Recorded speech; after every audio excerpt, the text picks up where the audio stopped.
में फंसा हुआ जहाज निकाल लिया गया है। तमाम लोग महफूज हैं।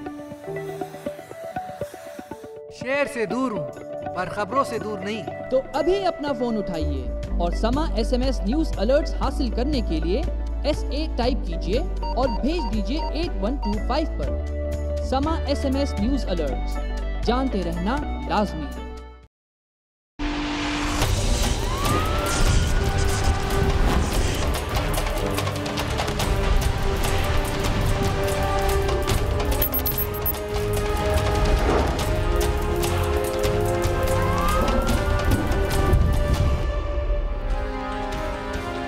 मियां बीवी को जीवन साथी इसलिए कहा जाता है कि दोनों के दरमियान निकाह की सूरत में एक मुआहदा तय पाता है। अगर उन्हें एक दूसरे से इख्तिलाफात हों तो निकाहनामा उन्हें इस बात की इजाज़त देता है कि वो एक दूसरे से अलग हो जाएं। मगर हमारे मुआशरे में मियाँ बीवी इख्तिलाफात के बाद ऐसे मोड़ पर पहुँच जाते हैं जहाँ से वापसी का कोई रास्ता नहीं बचता। कराची की सहरिश नामी खातून ने एक ऐसे शख्स से शादी कर ली जिसे वो पसंद नहीं करती थी। उसने अपने शौहर से छुटकारे का कौन सा रास्ता इख्तियार किया, आप ये तो देखेंगे। मगर इसके साथ आज के प्रोग्राम में आप ये भी देखेंगे कि लाहौर में टेप रिकॉर्डर से सुरों के बजाय कैसे हुई गोलियों की बौछार।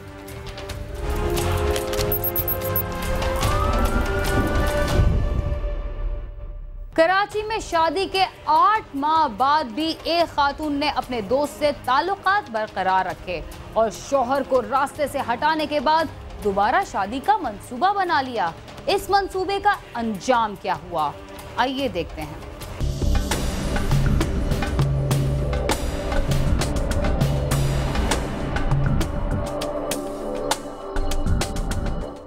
कराची में अमन अमान की खराब सूरत हाल किसी से ढकी छुपी बात नहीं है और इस बदअमनी की आड़ लेकर लोग अपनी जाती दुश्मनियां और नाजायज काम करने के बहाने ढूंढ लेते हैं और बाद में इन वाकयात को सियासी कत्ल या डकैती पर मुजाहिमत करार दे दिया जाता है। पुलिस भी हालात और वाकयात के हाथों मजबूर होकर ऐसे वाकयात की फाइल को सर्द खाने की नजर कर देती है, लेकिन जुर्म करने वाले चंद लोग किसी न किसी तरह कानून के चुंगल में आ ही जाते हैं। ऐसा ही एक वाकया सुजानी टाउन के एक नौजवान जोड़े के साथ पेश आया जो एक दूसरे के इश्क में लैला मजनू बन गए थे। हुआ यूं कि शादी के 8 माह बाद सहरिश नामी लड़की ने अपने महबूब के साथ मिलकर शौहर को कत्ल करने के बाद उससे शादी के ख्वाब देखे, लेकिन वो इससे पहले ही पकड़ी गई। सुजानी टाउन की रिहायशी सहरिश और फराज की 6 साल पहले दोस्ती हुई थी जो बाद में मोहब्बत में बदल गई, जिसके बाद उनकी शादी की बात भी चली, लेकिन सहरिश की शादी उसके मामूजात भाई मोहम्मद मोहसिन से हो गई। शादी के बाद भी सहरिश ने फराज से राब्ता बरकरार रखा। अपने वालिद की वहाँ दुकान पे मैं बैठा हुआ था, वहाँ इनका मेरे पास कॉल आई इनके हस्बैंड के नंबर से और इन्होंने बोला कि मैं बहुत परेशान हूँ, मैंने ज़बरदस्ती शादी की है, मैंने किस तरह से निकाह के पेपर पे साइन किए हैं मैं और मेरा खुदा जानता है, मैं सिर्फ अपने भाई और अपने यानी कि अब्बू अम्मी की इज़्ज़त की वजह से आ गई, नहीं तो मैं किसी सूरत ऐसे गलत घर में नहीं आती। लड़की कमारी थी, ये उसका दोस्त था, तो ये शादी के लिए इसने अपने माँ बाप को भेजा। रब जाने वो रिश्ता किस लिए ज़रा रुक गया, तो उस लड़की की शादी उसके मामू के बेटे के साथ कर दी गई। फिर भी इनका राब्ता रहा। ये दोनों इस चक्कर में पड़ गए कि आप इससे कैसे जान छुड़ाऊं।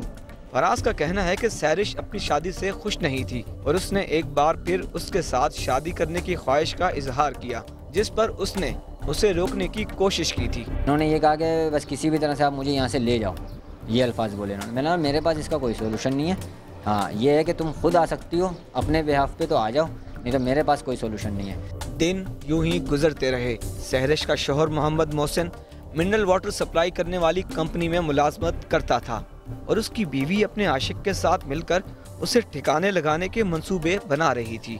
बिलाखिर लैला मजनू का किरदार अदा करने वालों ने मिलकर अपने इस मंसूबे को हतमी शक्ल दे दी और रवां साल 21 जनवरी की शाम को फराज अपने 4 साथियों समेत मुबैना डकैती करने सहरिश के घर पहुंच गया, जहां मंसूबे के तहत पहले से तैयार सहरिश ने खुद ही घर की अलमारी से जेवरात निकालकर उनके हवाले कर दिए। मुल्ज़मान लौटकर जाने लगे तो सहरिश ने उन्हें अपने शौहर की तरफ इशारा किया और डाकुओं को उसे भी अपने साथ ले जाने का कहा, जिसके बाद फराज और उसके साथी मोहसिन को घसीटते हुए घर के बरामदे में ले आए और उसे गोली मार दी। 8:30 बजे मुझे कॉल की सहरिश ने, फिर मैं था, मेरे साथ 2-3 लड़के और थे, हम तीनों चारों लड़के गए अंदर और सहरिश ने यानी कि सारा सोना खुद ही निकाल के दे दिया जो कि जाली था। ठीक है, वो हमें दिया उसने, हमने वो लिया और सहरिश ने मुझे वहीं इशारा किया कि अकेले नहीं जाओ, इसको लेके जाओ साथ में। सहरिश ने ये बोला, मैंने कहा ठीक है। सहरिश ने वहाँ इशारा किया तो बिल्लू नाम का एक लड़का था वो और मैं उसका हाथ पकड़ के लाए कोने तक और फिर जो है उसको यानी कि फायर मारा। वारदात सब करी हमने, जो नकली सोना था वो उठाया हमने वहाँ से उठाने के बाद बिल्लू और ये उसको बाहर लेकर आए और मैंने फायर मार दिया, फिर स्कूटर पे बैठ हम चले गए। वहाँ पे इतला आई कि डाकू आए हैं घर में, डाकू घर में आए हैं, एक शख्स को कत्ल भी कर गए, घर में डकैती की वारदात भी करके फ़रार हो गए हैं। तो वो शख्स उस टाइम ज़िंदा था, उसको गोली लगी हुई थी, यहाँ से आँख में मारी, यहाँ से गोली पार हो गई, वो अस्पताल में बेचारा फौत हो गया। उसका नाम था मोहसन, उसके वालिद का नाम है फिरोजुद्दीन।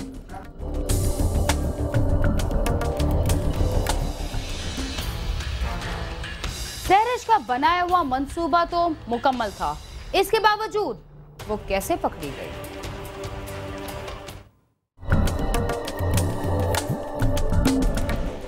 वारदात के बाद मुल्जिमान फरार हो गए और सब कुछ उनके प्लान के मुताबिक चल रहा था। राज का कहना है कि मोहसिन की हलाकत के बाद सहरिश ने उसे मोबाइल पर मैसेज करके कहा था कि प्लान कामयाब हो गया है। रात को 2:30 बजे सहरिश ने कॉल करके मुझको ये बोला कि हमारा प्लान कामयाब हो गया। मैंने बोला ये बात तुम बोल तो रही हो लेकिन इस बात को सोच लेना कि आगे जाके बहुत बुरा होगा। ये अल्फाज भी मैंने उसको बोले हैं, वो जो कि आज भी मेरे मोबाइल में ऑन द रॉकेट यानी कि मैसेजेस मौजूद हैं वो। जिसके बाद उन्होंने चंद दिनों तक राब्ता खत्म रखने का फैसला किया था। पुलिस का कहना है कि पकड़े जाने वाले मुल्जिमान आदि जराइम पेशा अफराद हैं। फराज ने अपने साथियों को घर से लूटे जाने वाले 2 लाख रुपए के तलाई जेवरात कत्ल की वारदात के एवज अदा करने का वादा किया था, लेकिन 3 तलाई जेवरात के सेट्स में से 2 नकली निकले। वकास जो है ये मोबाइल फ़ोन सनेचर है, इसका भी रिकॉर्ड CRO से ले रहे हैं।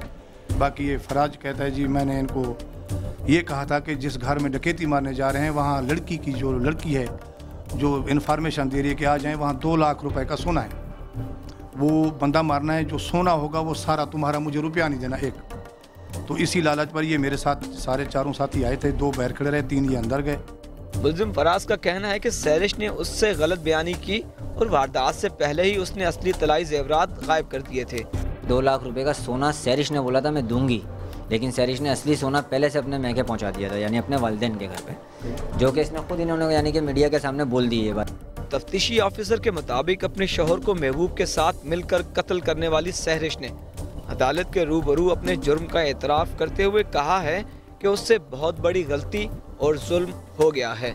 मुल्ज़िमा का ये कहना, उसने अदालत में भी कहा है कि मेरे से बहुत बड़ा गुनाह हो गया है, मैं अल्लाह से माफ़ी मांगती हूँ, मैं इसके बहकावे में आ गई तो इसलिए मैंने अपना शौहर कत्ल करा दिया। वो इस चीज़ को तस्लीम कर रही है बिल्कुल खुश सलूकी से, खुद ब खुद।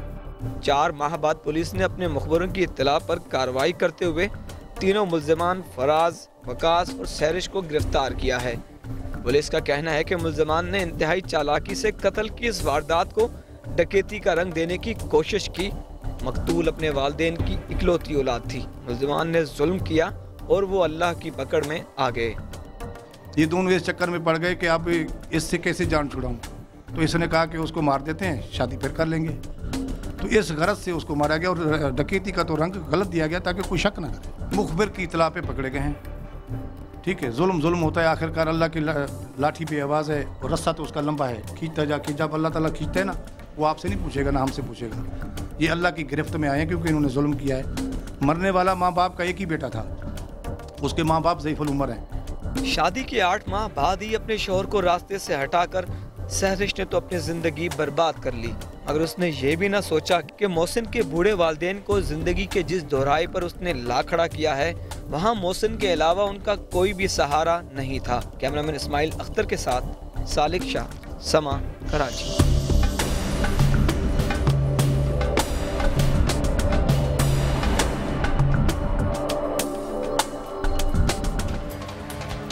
जुर्म किसी हालत में भी नहीं छुप सकता। ये कैसे मुमकिन था कि बीवी अपने शौहर को कत्ल करे और उसका पता ना चल सके? वक्त हुआ है एक मुख्तसर से वक्फे का। आप समा के साथ ही रहिए।